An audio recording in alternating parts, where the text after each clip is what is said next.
pane chimwe chinhu chimboripo takaitwa bai izvo zvandinotaura kuti vanhu vanotochuzwa chikubhabhaisa kudhara vaitokuteera mobilize vanhu vese tongoti vanhu vakari more than 14,000 saka akatata vanhu vese vadzinge munhu here bai mudhara individual airanazooneka kuti hapana mudhara unoti panjani pepe saka ini chandikuona pauri kumblema ndepekuti saka vaida kuti zvoni handi pakaintroducwa munhu uibva aimba kai zvakafanira kuti even clash yangu najalafu jalafu akatanga kuimba kandisisa ndasvika asi akatomba kana 2 masongo 3 masongo anenge ava 4 nandimbo kana ndagara pamasvipa zvandikutaura sokuti anzi vanotanga madhep akatangire kuimba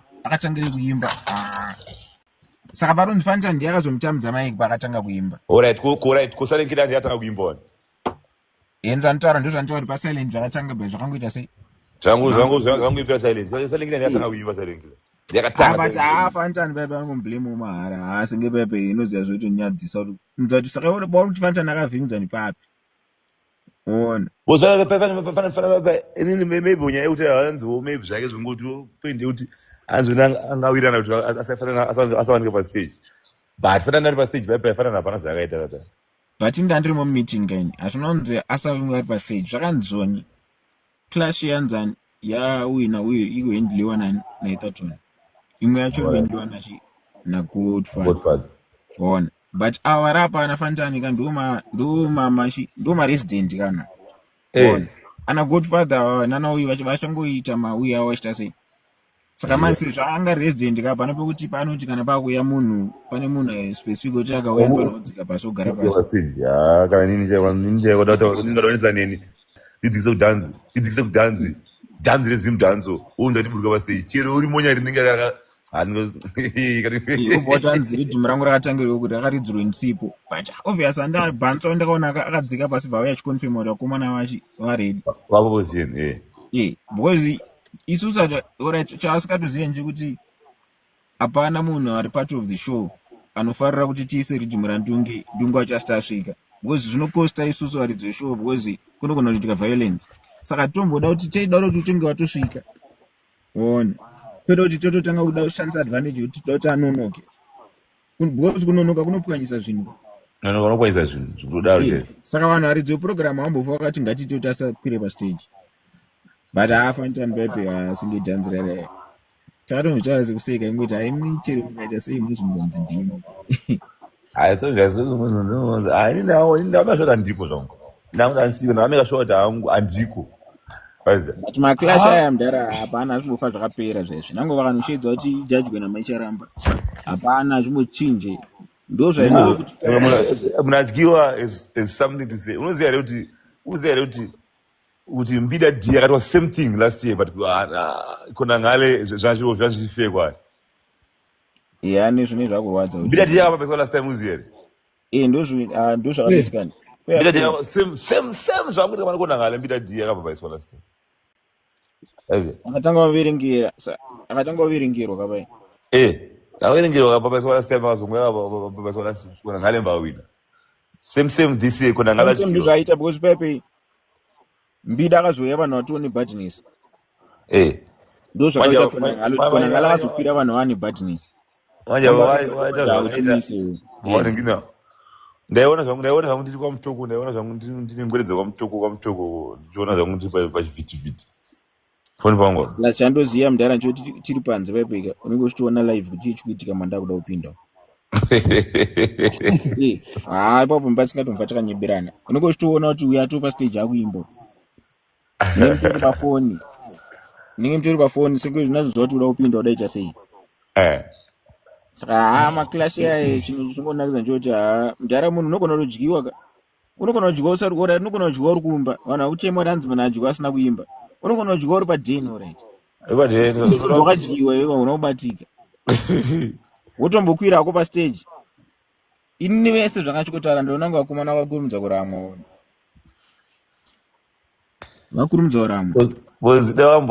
davamborovarowa vaigona kuwina zvafanira kuti kuna kana pabloti nengwiri paipoti kana even yakuna jalafu jaje vaingokandwa makomo jalafu vakarema wani zvekwete vijani best 5 songs kwete vijani ona but singi rinozongonotena jamani zvekuti anotombotena saka paipe ndofunga kuti zvoni zvafana pane Uzachala kutoti pakati pabhaisweri pakati pabhaiswa pakuzere. ndo zvandiri kutaura kuti vanhu vakushandisika nekubhabhaisana nhasi. Ona vanochangisana nekubhabhaisana shamari mafanzi aya utombofa kana usingadi chitoitegedza declash iwe kana kuti ugara mumba kwenyu kwete kuudzira mafanzi kuti hanzi hamusiri Inini chanodza pana kuti pamwe mapinda maclash akomana pane zvinhu 2 zvichaitika, either uchawina or uchadyiwa. Saka kana uchiona kuti auzokwanisa kutora the other side racho igara wasiyana nazvo because zvekuti ndiwo ani hatizozvizive, because every artist madviper ndemuzimbabwe kunangana ndemuzimbabwe, Salekila ndemuzimbabwe, Blonde ndemuzimbabwe. Saka zvichangokutenera any day hazvitadzi kutena zvichienda akuti ndivyo Sting zvinabasa kuti nemalyrics ndakabva chiudza vanhu vese chibheja colors ndichiti zvoni ngwere most influential izvozvi ari imited zvekutedzerwa zvekudaro achichapedza. Ndakashamisika kunzwa mudharanjanokuashasha nabasa kuti ini ndoona ndakaona zvangu ndini kuti pane time yakaspenda akamira pana DJ paside pepe yange yakawandisa uri padance haupe munhu mukana wadaro aifanira kutopinda kana pamaridhim ake but time yakaspenda akamira pana DJ pepe yakawandisa because munhu apinde musongo kana ichitu kamutarisa kapastage munhu anogena ground unopinda pane iroro. ndozvandakaona kuti akomana nonga wakurumidzaura amweni even kona ngale pepika nangu vanhu vatangobhabhaisa aifanira kumboimba 1 2 3 ozoona kuti azvisho vanhu vakabuka hanzi blot is too powerful in any command. Haisizo German kana vibes kati vanotodyiwa kweko yakashanda anodyiwa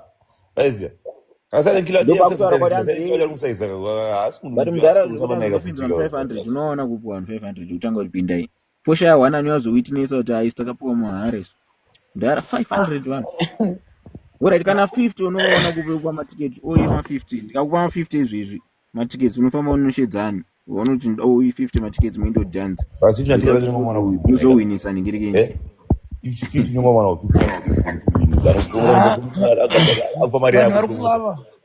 upa 50 matiketi ndozvamboera clash kuti yakuwanda vanhu neinternet munhu isi akuzviona ari chii artist munhu isi akuzviona achianalyze ona fanira kutanga kuita ndivari kuboisa clash kuti mboda ngonzi 451 tikafanira tudiki then maybe vanobva vaita clash chacha batikuona zvandikutaura zvekutotika chero vakataura kuti chii chamani vachangouya futi next clash handisaanongouya handiona kuna kubvisa chipas uchidhifenda mawaika zachipas zvinoti kungoda kunyengera next clash ndozvanditaura kuti utaura kuti havana kundipa mari vakanyima matiketi anani Coca-Cola inanipa mari tokuziya kuti Coca-Cola inake but ndoda Fanta ona zvibatsira ona senge paipai mudharaka ndekutoti haasangana Elton kana panana chii madhira ndekuti cheti ndo zvakaita kuti foni yakaipa unongova nehasha unozvitanga kutaura nezvisirizvo but mudhara munopinza 500 hakuya kwatokuchanisho image isinwana yacho deformation iyo but zvimwe zvandida kubvunza zvekuti zvoni amen pamwe ndistage taura tungetopenga pane security ingabvunze kona ngalitegi kuti kona ngacho matiketi upinde ari ivo variwo maheadlines eshow hazviti ndo pakandinoita aiwa nguva vangukurirwawo zvinowanika magitari kaya unopanduka panduka ndaona ngezvamwe ndaone pamwe chete but otherwise hapana kana artist anopiwa matiketi senge uchitozikana kunzi vanhu vese ari kuziva kuti ndimi mamain acts ka makatomirirwa wakatomirirwa mukati kutoshedzwa security obva kuti ndipe mategi zvimeke sense zvakaita kwaari ndinanga ndikupupura flash yanga karoya pastage apo pasabodi chakaitwa nikama flash ya munhu obva tokumisa kuti petega usi kupinda mudhara muzanyebe macup clash Nachoseka but nachoseka mogo anotaura sina musoro. Hanzi mogo akabhabha isoko but anozviona. Hanzi varamba achiimba bhabha atouraya munhu. Vanotaura sei? Vanhu paFacebook. iye mfano yanga pina mfano na mugu anga ashata madhilezi. Madflex akatoipa hapepe akazongo amoti ndo zvandiri kutaura kuti kuona chidhanziro chinji. Wakaona kuti Mugo vibes anga akaremerwa. Akazodzoka pahembe vachinji pepe but apa pashata mfano yanga musakadzi. Mfano aituka mfano ndumeshondo.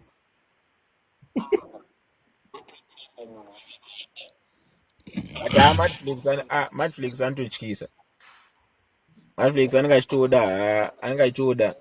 zvongoti apepe akazongokwarirawo nyaya yekuti chi Mugo vibes anga kutrenda waona nekasini kawake saka anga neapa endo. Haiwawo hembe havachinji Ashaka so mutoko bakarwa akabva adzoka angatodyiwa kapepe. Pakangokarova apa zvituko zvacho ashaya ndanotuka muya. Antuka.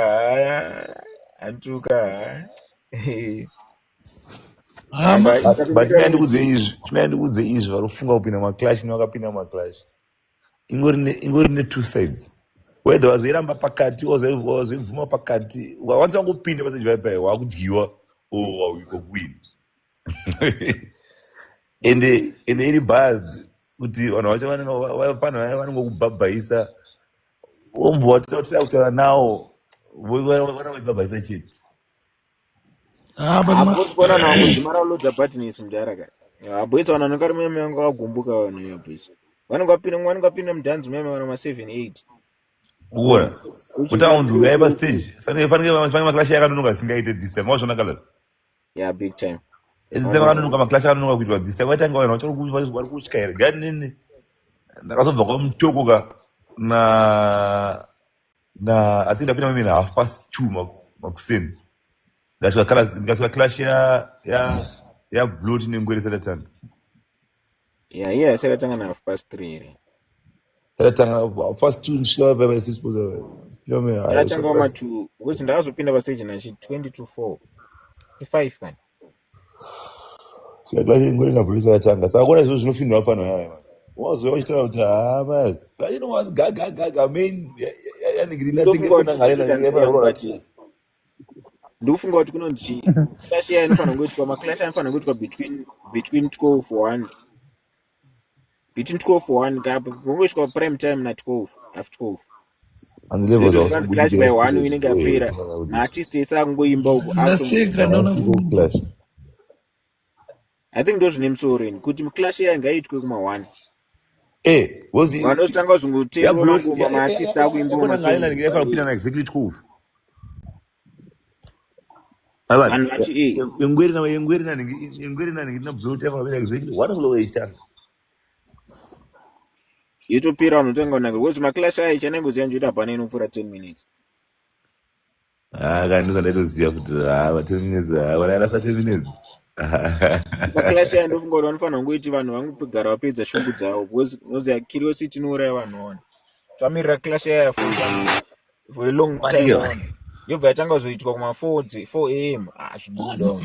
maclash anenge asina power. I think yenyu ndo yega yakapedza kuinzita power yenyu namukoma wejalavi but ndwa point yangu vanhu yaiva vakapinda clash kuma 1 shamari kunofarwa ndikuudza maclash I think pane pari kutadzwa ndo zvandikuona pane pari kutadzwa but hafa kagoneka zvavo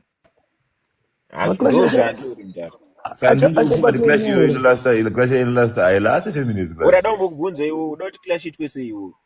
zvaurifunga kuti ndozvinoita zvisiri kuitwa pepe but mukuona clash inofanira kavamboita impact yamakaita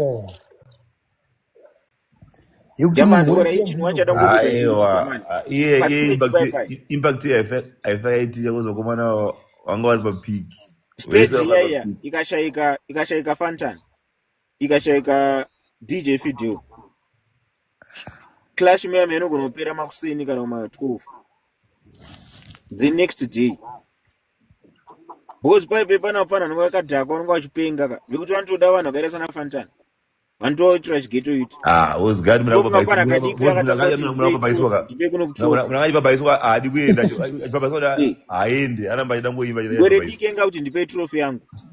ngonipai trofi yangu ikatanga toramba nemaiki ichiramba kudzika wanzwisisa saka kuona panhu paipe germany ka sisi akazodzingwa last time kalazi sisi akazodzingwa last time but mama kazvironga izvi ndozvamavaronga vanhu 17,000 ndozvamavaronga unozvironga nguva iku ona saka ini ndotofunga kuti panhu paipe mudhara panotodiwa munhu atove no nonsense otherwise mudhara clash yaigona kwanoenda muright popana mana boldness pose kwateerera chamari kuona vanhu vapana iyo oright tasarima every sting inoitwa nochi tikanoti ngatichaverengei pani totoona munhu anga asikatodi kubva anenge achiramba kubva kuti panotozii